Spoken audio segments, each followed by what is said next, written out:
नमस्कार दोस्तों, बिहार अपडेट की इस खास पेशकश बड़ी खबर में मैं अतुल गंगवार आप सबका स्वागत करता हूं। बिहार की तमाम छोटी बड़ी खबरों पर चर्चा करने के लिए हमारे साथ मौजूद हैं वरिष्ठ पत्रकार रवि पराशर जी। रवि जी, आपका स्वागत है। धन्यवाद। हमारे साथ मौजूद है सोशल मीडिया एक्सपर्ट मनीष वत्स जी। मनीष जी, आपका भी स्वागत है। सबसे पहले मनीष जी से ही शुरू करते हैं। मनीष जी, बताएं क्या है आज की सोशल मीडिया की तमाम छोटी बड़ी खबरें? कौन है चर्चा में, कौन है अचर्चा में? जी, चर्चा में तो आज सबसे बड़ी खबर है कि शरद यादव फिर से जेडीयू में वापस आने वाले हैं, ऐसी खबर आ रही है। उनकी तबीयत खराब थी और नीतीश कुमार ने फोन करके उनका हाल चाल जाना है। इसके अलावा जेडीयू के तमाम नेता उनसे मिलने गए, उनके हाल चाल जानने गए। से इस खबर को बल मिलती है। हालांकि राजद और बाकी दलों के नेताओं ने बहुत ज्यादा कोई संपर्क उनसे किया ना ही उनका हाल चाल जाना। तो ऐसा लग रहा है कि वो जेडीयू में फिर से वापस आएंगे। 2017 में उन्होंने जब नीतीश कुमार महागठबंधन से अलग होकर भाजपा के साथ सरकार बनाए थे तो वो महागठबंधन का ही हिस्सा रह गए थे और उन्हें अपना एक अलग पार्टी बनाया था। बाद में 2019 का चुनाव महागठबंधन के बैनर तले ही मधेपुरा से उन्होंने लड़ा था।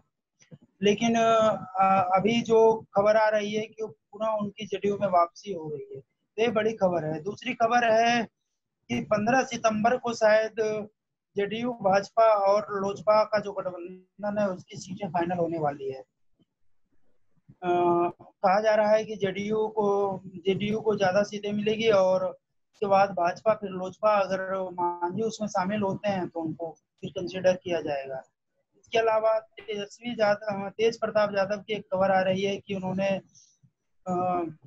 अपने लिए, अपने कार्यकर्ताओं के लिए जो उनसे जुड़े हुए उनके लिए 3 सीटों का मांग किया है। अब राजद तेजस्वी यादव तय करेंगे कि उनको 3 सीटें मिलती है कि नहीं। लोकसभा चुनाव में भी उन्होंने कुछ सीटें मांगी थी और जो नहीं मिली थी तब उन्होंने अपना कैंडिडेट उतारा था और एक तरह से बागी हो गए थे। एक खबर यह है कि वामपंथी दलों के साथ राजद के गठबंधन पर सोशल मीडिया पे, ट्विटर पे सुशील कुमार मोदी ने ट्वीट किया है कि लोकसभा चुनाव में तो इन्होंने वाम दलों को का साथ छोड़ दिया था, फिर अभी वाम दलों से गठबंधन कर रहे हैं और इन चीनी कम्युनिस्टों के साथ गठबंधन करके राजद कितनी सीटें ला पाएगी, इस तरह का कुछ कमेंट सुशील कुमार मोदी ने किया है। इसके अलावा जो खबर आ रही है चुनाव आयोग ने लगभग 27 जिलों के डीएम के साथ बैठक किया है और चुनाव प्रक्रिया को तेज करने का निर्देश जारी किया। जी बिल्कुल।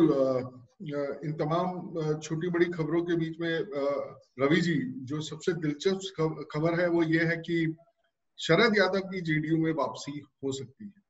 लेकिन पिछले कुछ समय से देखा गया कि शरद यादव बिहार की राजनीति में, पहले तो एक समय में वो केंद्र की राजनीति में भी बड़ा उनका एक उल्लेखनीय स्थान था। और अगर हम बिहार में बात करते थे तो नीतीश कुमार, शरद यादव, लालू यादव, ये एक बिहार की राजनीति की धुरी माने जाते थे। लेकिन लंबे समय से देखने में आया कि शरद यादव लगभग हाशिए पर हैं।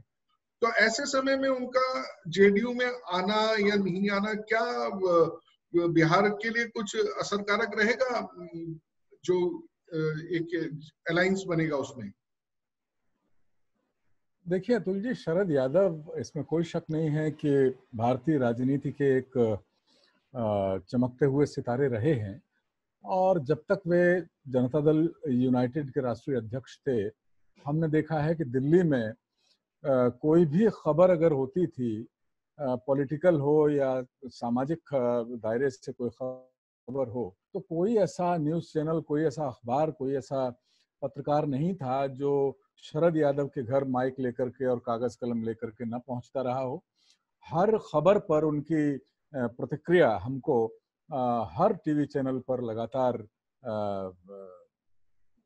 सुनाई देती थी। लेकिन 2017 में सांप्रदायिक कार्ड खेल करके जिस तरह से नीतीश कुमार ने बीजेपी का साथ पकड़ा, तो शरद यादव ने लोकतांत्रिक जनता दल नाम से अपनी एक पार्टी बना ली थी। लेकिन तब से ही हम लगातार ये देख रहे हैं कि शरद यादव कहीं ना कहीं सुर्खियों से एक एकदम से एक सिरे से वे गायब से हो गए। तो जाहिर है कि इस चुनाव में महागठबंधन जो विपक्ष का तथाकथित जिसको महा कोट अनकोट गठबंधन कहा जा रहा है, वो उसमें अपनी कोई बहुत महत्वपूर्ण भूमिका शरद यादव को दिखाई नहीं दे रही है। तो मुझे लगता है कि एक तरह से ये शरद यादव की एक तरह से सक्रिय सियासत में एक बड़ा पुनर्वास अपने लिए वे जनता दल यूनाइटेड में घर वापसी के तौर पर देख रहे हैं। उनका जनाधार बिहार में कोई बहुत ज्यादा नहीं रहा, जैसा कि हम अभी ये कार्यक्रम शुरू होने से पहले बातचीत कर रहे थे, लेकिन एक बड़ा चेहरा सियासत का वे रहे हैं। सुलझे हुए उनके जो हर मुद्दे पर उनके अपने जो विचार हैं, उनकी काफी अहमियत भारतीय सियासत में रही है। इस नाते अगर हम देखें तो जनता दल यूनाइटेड में शरद यादव की वापसी एक मनोवैज्ञानिक प्रभाव जनता दल यूनाइटेड के काडर पर जरूर डालेगी।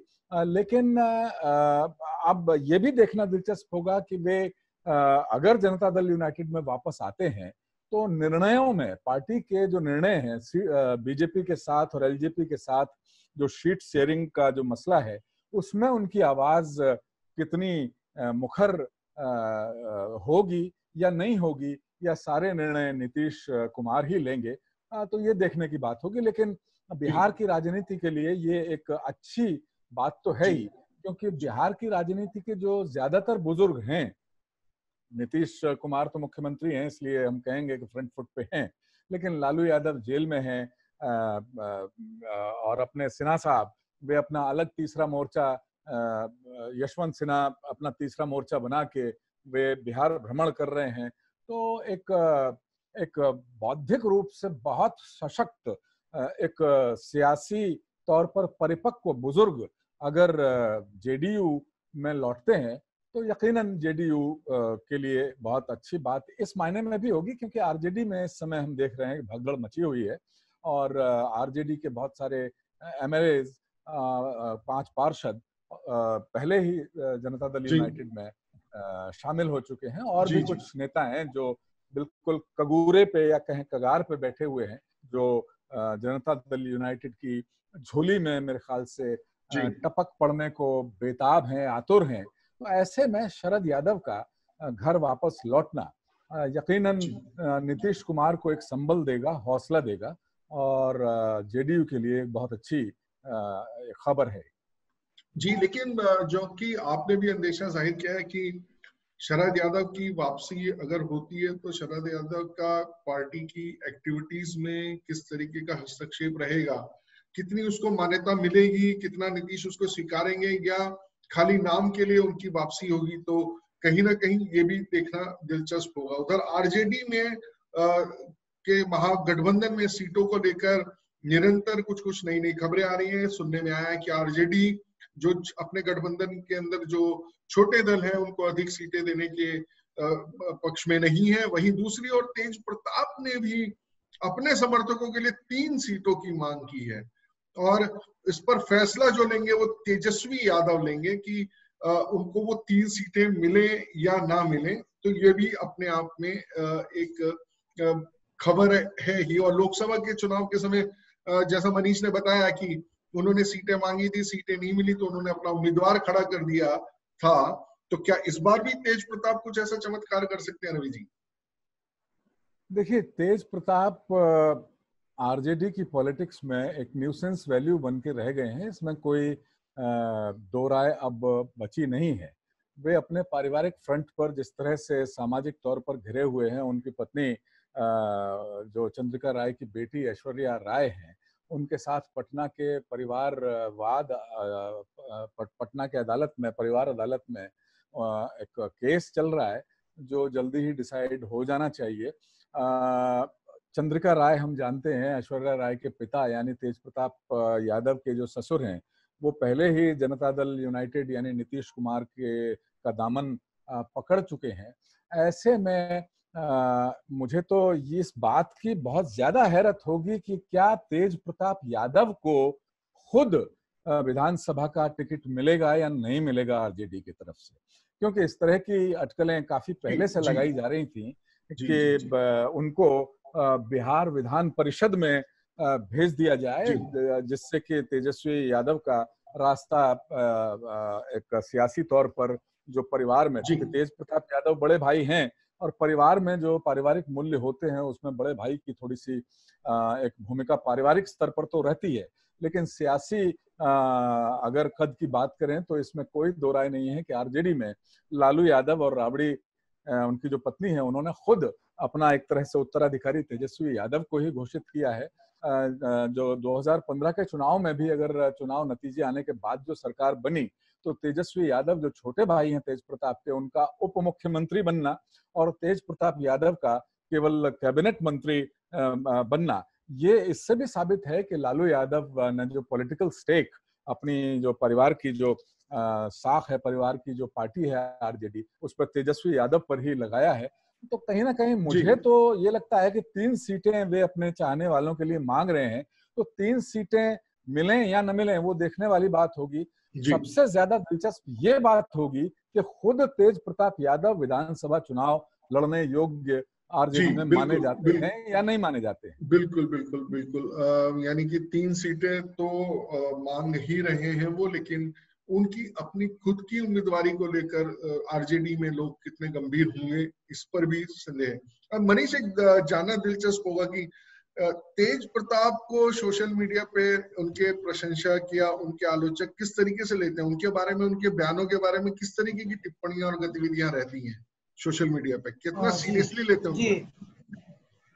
जी जी बात जहाँ तक है उनके टिप्पणी की और उनको सीरियस लेने की, तो लोग सोशल मीडिया पे, हालांकि हर किसी का एक प्रशंसक वर्ग होता है, तेज प्रताप का भी एक फैन फॉलोइंग है, और एक राजद में एक बड़ी संख्या है जो तेज प्रताप को आगे बढ़ते देखना चाहती है, और चाहे वो जिस तरह से हो, लेकिन उनको नेता मानती है, तभी तो उनके भी समर्थक हैं जो उनसे टिकट मांगते हैं या फिर वो अपने समर्थकों के लिए खड़ा होते हैं। दूसरी बात, तेज प्रताप यादव को सीरियसली लेने की, तो ज्यादातर लोग जो संख्या है वो उनको सीरियसली नहीं लेते। एक तरह से आप कह सकते हैं कि उनका मजाक उड़ाया जाता है उनके बयानों का। कभी वो अर्जुन बन जाते हैं, कभी वो कृष्ण बन जाते हैं, कभी वो शंकर भगवान बन जाते हैं। तो कई बार तो एक फिल्म का एक डायलॉग था, कौन सा फिल्म था मुझे नाम याद नहीं आ रहा, उसमें क्या कहते हैं, दुग्गल साहब एक होते हैं जो हर दिन कभी डॉक्टर बन के आते हैं, और बोर्ड लगाते हैं हम घर के आगे कि आज दुग्गल साहब डॉक्टर हैं, या फिर आज दुग्गल साहब बहरे हैं, आज दुग्गल साहब बोल नहीं सकते, गूंगे हैं। तो बस इसी तरह के पोस्टर तेज प्रताप को लेकर कई जगह फेसबुक में मैंने देखा, ट्विटर पे देखा कि शेयर किया जाता है कि आज दुग्गल साहब शंकर भगवान बने हैं, आज जी दुग्गल साहब कृष्ण के अवतार हैं, या फिर आज दुग्गल साहब शाहरुख खान है। अरे वाह। तो इस तरह का मजाक, एक मतलब एक बड़ी संख्या में लोग तेज प्रताप का मजाक उड़ाते हैं, उनकी गतिविधियां भी इस तरह की है। हालांकि कभी कभी वो बहुत ही सीरियस बात करते नजर आते हैं, कभी कभी वो परिवार, भाईचारे और इस तरह की बातें करते हैं, और कभी कभी उनकी बातें जो होती है वो मतलब एक बार ऐसे उनका बयान आया था कि तेजस्वी के खिलाफ उन्होंने एक लंबा चौड़ा पोस्ट लिखा था, और इस तरह से लग रहा था जैसे वो राजद छोड़ के अपनी नई पार्टी बनाएंगे, और उसमें मतलब लालू यादव और राबड़ी देवी दोनों को इस तरह से दिखाया था कि वो मेरे लिए पूजनीय है, और मैं, पिछले लोकसभा के समय की बात है। तो सोशल मीडिया पे, फेसबुक पे, ट्विटर पे या यूट्यूब पे भी उनके बारे में कई मीम्स शेयर होते रहते हैं। जी अतुल, एक जी बात मैं जोड़ना चाहूंगा इस सिलसिले में कि इसमें कोई शक नहीं है कि तेज प्रताप यादव ने अपने पिता लालू यादव का पूरा स्टाइल अडॉप्ट करने की पूरी कोशिश की। वही बोलचाल, वही अलमस्त अंदाज, गाड़ी से कहीं जा रहे हैं, हैंड पंप दिखता है तो वो गाड़ी रोक के कपड़े उतार के हैंड पंप से नहाने लगते हैं।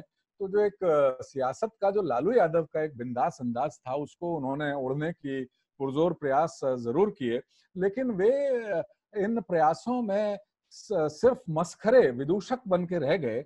और सबसे ज्यादा जो उन्हें नुकसान, उनकी छवि को जो नुकसान पहुंचा, वो उनकी शादी के बाद उनका जो रवैया अपनी पत्नी ऐश्वर्या जी राय के प्रति जी रहा, उसको जी लेकर उनको बहुत ज्यादा एक तरह से नुकसान पहुंचा। जी और बिल्कुल। लालू यादव तो एक आंदोलन से निकल कर आए थे, तो लालू यादव बनने के लिए एक आंदोलन, एक जन आंदोलन से निकलना बहुत जरूरी होता है, जबकि तेज प्रताप यादव तो चांदी का चम्मच लेकर जी, पैदा नहीं हुए।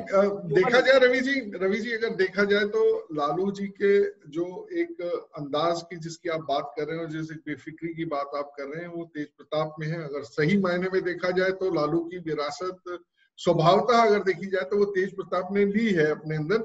लेकिन कहीं ना कहीं लालू आंदोलन से तो निकले थे कि लालू के पास एक बड़ी अच्छी टीम थी।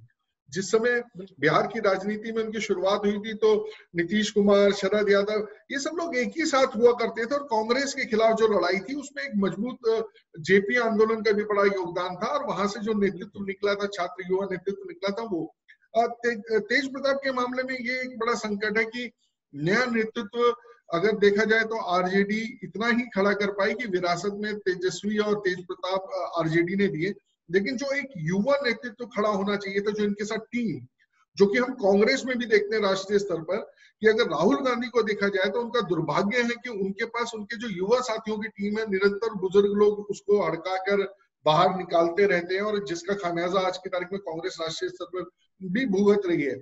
चलिए, ये दिलचस्प है कि जैसे भी रहे पारिवारिक झगड़ा सड़क पर ना आए।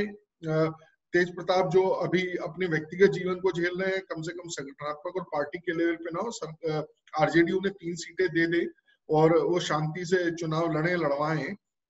वही दूसरी ओर जो एनडीए वाला गठबंधन है, उसमें कहीं ना कहीं एक मोटा मोटा सा जो तस्वीर निकलकर सामने आ रही है, तो उसमें ये ध्यान में आ रहा है कि जेडीयू को प्राथमिकता वरीयता दी जाएगी और उसकी सीटों की संख्या ज्यादा होगी लड़ते समय। इसके बारे में आप क्या कहेंगे? जी बिल्कुल, आपकी सूचना, आपकी जानकारी बिल्कुल अभी तक का जो समीकरण है उस हिसाब से मुझे दुरुस्त नजर आ रही है। मेरी अपनी जानकारी के हिसाब से जेडीयू, भारतीय जनता पार्टी और लोक जनशक्ति पार्टी लोजपा, एलजेपी, इन तीनों के बीच करीब करीब सीटों का जो तालमेल होना है उसको लेकर के एक समझ, एक सहमति, शुरुआती सहमति बन गई है, जिसके हिसाब से पहले जो ये बात कही जा रही थी कि लोकसभा चुनाव की तर्ज पर सीटों का बंटवारा होगा, 40 सीटों में से 17 बीजेपी चुनाव लड़ी थी, 17 पर जेडीयू चुनाव लड़ी थी, यानी बराबर बराबर, और 6 सीटें रामविलास पासवान की पार्टी को दी गई थी। लेकिन अब ऐसा संकेत स्पष्ट तौर पर मिलने लगा है, खासतौर पर भारतीय जनता पार्टी के अध्यक्ष जेपी नड्डा के और जो बिहार के प्रभारी महासचिव हैं भूपेंद्र यादव, उनके स्पष्ट बयान के बाद कि वे नीतीश कुमार के नेतृत्व में ही वहां गठबंधन, सत्तारूढ़ गठबंधन जो है चुनाव लड़ेगा। तो अब यह करीब करीब साफ सा हो गया है। जो कुहासा था, जो बादल थे, वो करीब करीब छटते हुए दिखाई दे रहे हैं, और ऐसा माना जा रहा है कि 243 जो विधानसभा सीट हैं बिहार में, उनमें से 110 प्लस माइनस 1-2 जेडीयू चुनाव लड़ेगी, और करीब करीब 100 प्लस माइनस 1 या 2 उस पर भारतीय जनता पार्टी चुनाव लड़ेगी, और 25 से 30 या इसमें भी 1-2 हम प्लस माइनस कर लें तो लोक जनशक्ति पार्टी को दी जाएंगी। हालांकि लोक जनशक्ति पार्टी इसके लिए तैयार नहीं है। वे अड़े हुए हैं कि उनको 40 सीटें कम से कम तो मिलनी चाहिए, और 40 के ऊपर 1-2 सीटें और मिलनी चाहिए। तो देखिए, अब मुझे लगता है कि जो पेच अभी पिछले कुछ दिनों तक फंसा हुआ लग रहा था, शायद अब उसमें एक सुलझाव के, उसकी जो लटें हैं वो सुलझने की ओर जाती हुई दिखाई दे रही हैं। जी, लेकिन अभी जैसे मांझी के बारे में भी लगभग तय ही है कि वो गठबंधन से लड़ेंगे चुनाव। तो आपको क्या लगता है कि मांझी कल पत्ते अपने खोलने वाले हैं? मांझी अगर सत्तारूढ़ गठबंधन के साथ आते हैं तो यकीनन उनको तवज्जो इस लिहाज से मिलेगी कि बिहार में हम देखते हैं कि जातीय समीकरणों का चुनाव के समय बहुत महत्व है। मांझी का बहुत व्यक्तिगत रसूख बिहार में जनाधार के तौर पर भले ही ना हो, लेकिन अति पिछड़ा जो वर्ग है, अति पिछड़ा जो है, महापिछड़ा जो वर्ग है, उसमें उनकी धमक काम कर सकती है। और चुनाव के समय जो गठजोड़ हुआ करते हैं, हम उनको बिल्कुल ऐसे देखें कि जब हम बर्तन धो के सिंक में से बहुत सारे बर्तन होते हैं, उनको एक ट्रे में रखते हैं, तो एक संतुलन बनाने के लिए थाली पर एक छोटी सी चम्मच से संतुलन बना लिया जाता है और बहुत सारे बर्तन इधर उधर न जाएं, तो जो छोटे छोटे बर्तन हैं उनसे हम बड़े बर्तनों को साध लेते हैं।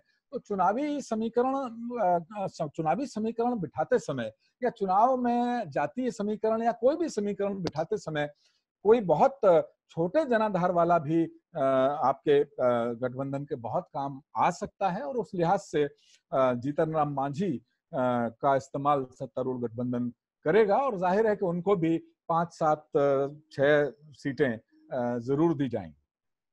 जी बिल्कुल, 5-7 सीटें उनको मिलेंगी ऐसा संभावना है। और मोटे मोटा सा जो अभी दिखाई दे रहा है, मांझी सत्तारूढ़ गठबंधन के साथ ही मिलकर चुनाव लड़ना चाहते हैं और उसी के लिए वो तैयारी भी कर रहे हैं। एक दुखद खबर रही कल, हमारे जो पूर्व राष्ट्रपति हैं प्रणव दा, उनका निधन हो गया। वो लंबे समय से बीमार चल रहे थे और लगभग पिछले हफ्ता 10 दिन से तो निरंतर उनका स्वास्थ्य निरंतर गिर रहा था। प्रणव दा भारतीय राजनीति के एक ऐसा नाम थे जो सक्रिय राजनीति में रहते हुए भी सर स्वीकार्य थे। राष्ट्रपति पद पर रहते हुए उन्होंने जो मापदंड स्थापित किए वो कहीं ना कहीं लोगों के लिए प्रेरणा का स्रोत है। उनका जाना इस देश के लिए, इस देश के राजनीति के लिए कितना खालीपन करेगा, रवि जी, इस पर आपकी एक छोटी सी टिप्पणी चाहिए। देखिए, प्रणव दा का जाना सियासत के जो चंद भद्र पुरुष जो बचे हैं, जिनका कद किसी पार्टी विशेष से जोड़कर नहीं देखा जाना चाहिए, देश के लोकतांत्रिक जो चरित्र है उसको बहुत दृढ़, बहुत मजबूत, बहुत सशक्त और दुनिया भर में उसका जो प्रचार, उसका परचम लहराने वाले जो शख्सियत होती हैं, जो पार्टी से परे जाकर जिनका एक व्यक्तित्व देश पूरा स्वीकार करता है, ऐसे भद्र पुरुष सियासत के प्रणव दा नहीं रहे। देखिए, प्रणव दा बहुत विलक्षण प्रतिभा के धनी थे और अजात शत्रु एक शब्द है, अजात शत्रु यानी जिसका कोई शत्रु जन्मा ही ना हो, ऐसी जो चंद सियासी शख्सियतें भारत में हुई हैं, उनमें से एक प्रणव दा थे, इसमें कोई शक नहीं। बहुत विटी थे, बहुत गंभीर थे, हर तरह के मुद्दों की उनमें समझ थी। ये उनका और देश के लोकतांत्रिक प्रक्रिया का, देश के नागरिकों का दुर्भाग्य रहा कि वे प्रधानमंत्री पद पर कभी नहीं पहुंच पाए। इसके अलावा उन्होंने रक्षा मंत्री, वित्त मंत्री, बहुत गृह मंत्री, बहुत सारे पदों का निर्वाह किया। कांग्रेस की सियासत में वे हमेशा नंबर 2 पर बने रहे और वो कई बार कहते थे, हंस के कहते थे कि भले ही मैं प्रधानमंत्री तो देश में पीएम तो आते जाते रहेंगे, मैं ही एक ऐसा आदमी हूं जो हमेशा पीएम बना रहूंगा। पीएम मतलब प्रणब मुखर्जी। तो अपने एब्रिविएशन को लेकर के वे हमेशा एक परिहास किया करते थे और उन्हें कहीं ना कहीं जब भी ये बात कहते थे तो अगर गंभीरता से देखा जाए तो उनके अंदर एक व्यक्तिगत तौर पर, निजी तौर पर एक टीस कहीं ना कहीं जरूर थी कि उनको प्रधानमंत्री बनने का मौका नहीं मिला। और बहुत सारे मिथक हैं, जो सामाजिक मिथक हैं, उनको तोड़ने वाले प्रणव दा थे। भारतीय समाज में जो हम मानते हैं कि 13 नंबर बड़ा अशुभ रहता है, तो प्रणव दा का वो लकी नंबर हुआ करता था और 13 नंबर के बंगले में वे बहुत साल लुटियन जोन्स में बाकायदा रहे। बाकी तो आजकल जो आप देखते हैं कि जो पॉलिटिशियन है उनको ऐसा कोई अशुभ नंबर सो कॉल्ड अलॉट कर दिया जाए तो वो जी जान एक करके उस नंबर को नहीं लेना चाहेंगे। लेकिन प्रणव दा ने बहुत लंबा वक्फा 13 नंबर के बंगले में गुजारा तो प्रणव दा का मैं फिर ये कहूंगा कि एक ऐसा व्यक्तित्व, ऐसा विराट व्यक्तित्व का चला जाना है जो बहुत भद्र था, बहुत सज्जन पुरुष था। आप देखिए, विचारधारा से ऊपर उठकर आरएसएस के मुख्यालय में जब प्रणव दा को बुलाने का न्योता मिला, तो उन्होंने बिना किसी ना नुकुर के कांग्रेस की जो लीडरशिप है उसको, उसके जो नोशंस हैं, उसके विचार हैं,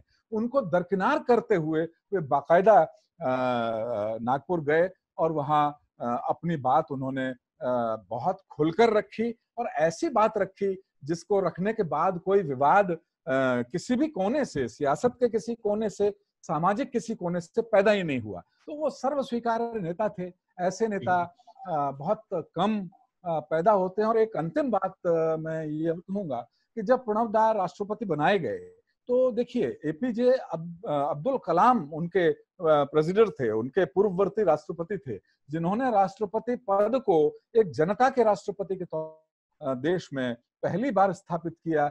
कलाम साहब ने राष्ट्रपति भवन के दरवाजे आम लोगों के लिए खोल के रख दिए, उसे सहज सर्व सुलभ बना दिया। उसके बाद प्रणव दा ने जिस तरह से राष्ट्रपति भवन जाकर पूरे कार्यकाल के दौरान जो गरिमा राष्ट्रपति भवन को प्रदान की, जो कलाम साहब के मानदंड थे उनको बरकरार रखते हुए जिस तरह से उन्होंने काम किया, तो प्रणव दा एक विरली शख्सियत थे जो हमेशा याद किए जाएंगे। और यही वजह है, पूर्व राष्ट्रपति के तौर पर तो राष्ट्र उनका हमेशा ऋणी रहेगा ही, और जो प्रोटोकॉल है उसके तहत उनको उनका सम्मान उनके निधन के बाद उन्हें दिया ही जाएगा। लेकिन आम जनमानस में जो राष्ट्रपति, देश के बहुत कम ऐसे राष्ट्रपति हुए हैं जो लोकप्रिय हुए हैं, उनमें से कलाम साहब के बाद प्रणब मुखर्जी एक राष्ट्रपति थे। उनका जाना एक भारतीय सियासत का एक बहुत बड़ा नुकसान है, और हमें उम्मीद करनी चाहिए कि प्रणव दा की जो शिक्षाएं हैं, प्रणव दा का जो आचरण था, सियासी आचरण था, उससे सबक लेकर के जो कांग्रेस में अभी उठापटक जो मची हुई है, कांग्रेस के नेता उनके व्यक्तित्व से सबक लेकर के अपने संगठन को पुनर्जीवित करने का प्रयास करेंगे, ताकि भारतीय लोकतंत्र में आस्था बनी रहे। देखिए, हम जानते हैं कि लोकतंत्र का मतलब केवल सत्ता पक्ष नहीं होता है, एक सशक्त विपक्ष भी लोकतंत्र का उतना ही बड़ा संवाहक होता है। तो कांग्रेस को प्रणव दा की जो आचरण है, प्रणव दा की जो शिक्षाएं हैं, उनसे सीख लेकर के आगे बढ़ने के प्रयास अब करने चाहिए। जी बिल्कुल, आपने जो इच्छा और आशा जाहिर की है वो अपने आप में ऐसी है कि जो आज की कांग्रेस है उसमें तो पूरा होना संभव ही दिखता है, क्योंकि प्रणव दा का भी जो कांग्रेस के लिए उन्होंने जीवन लगाया, जिस कांग्रेस के उत्थान के लिए हमेशा वो सदैव तत्पर रहे और एक कांग्रेसी के रूप में जाने जाते रहे, लेकिन उनका अंत समय जो था वो कांग्रेस ने ही खराब किया। और कहीं ना कहीं जिस नागपुर की घटना का आपने जिक्र किया, जिसमें उन्होंने बहुत बड़ा दिल रखते हुए वहां जाना स्वीकार किया, लेकिन कहीं ना कहीं उसकी इतनी आलोचना कांग्रेस में की, और जो प्रणव दा के मन में कसक थी या नहीं थी ये तो अब उनके साथ चलेगी, लेकिन अगर वो इस देश का प्राइम मिनिस्टर नहीं बन पाए तो उसके पीछे उनकी अयोग्यता नहीं थी, सिर्फ इसकी कि वो इतने योग्य थे कि गांधी परिवार को लगता था कि अगर वो प्राइम मिनिस्टर बन गए तो कहीं उनका पत्ता साफ ना हो जाए, कहीं ना कहीं उनके मन में ये था। इसलिए उन्होंने कठपुतली प्राइम मिनिस्टर के रूप में मनमोहन सिंह दिए, जो सिर्फ उन्हीं का गुणगान करते थे। प्रणव जी, आप हमेशा याद रखे जाएंगे अपने बेबाक विचारों के लिए, राष्ट्र के प्रति आपकी निष्ठा के लिए, जो आपने सर्वदल से ऊपर उठकर दिखाई। हम कृतज्ञ राष्ट्र की ओर से, बिहार अपडेट की ओर से आपको नमन करते हैं, आपकी पुण्य स्मृति को नमन करते हैं। प्रणव दा की यादों के साथ हम लोग आज बिहार अपडेट में आपसे विदा लेते हैं। रवि जी, आप इस कार्यक्रम में जुड़े, आपका धन्यवाद। मनीष जी, आप आज कार्यक्रम में जुड़े, आपका भी धन्यवाद। आप लोग भी हमें अपनी बात, समस्या लिखकर भेज सकते हैं। biharupdate@gmail.com पर आप हमें मेल करें। हमारा mobile app Google play store से डाउनलोड करें और उसके माध्यम से हमसे जुड़ें। आज के कार्यक्रम में बस इतना ही। धन्यवाद।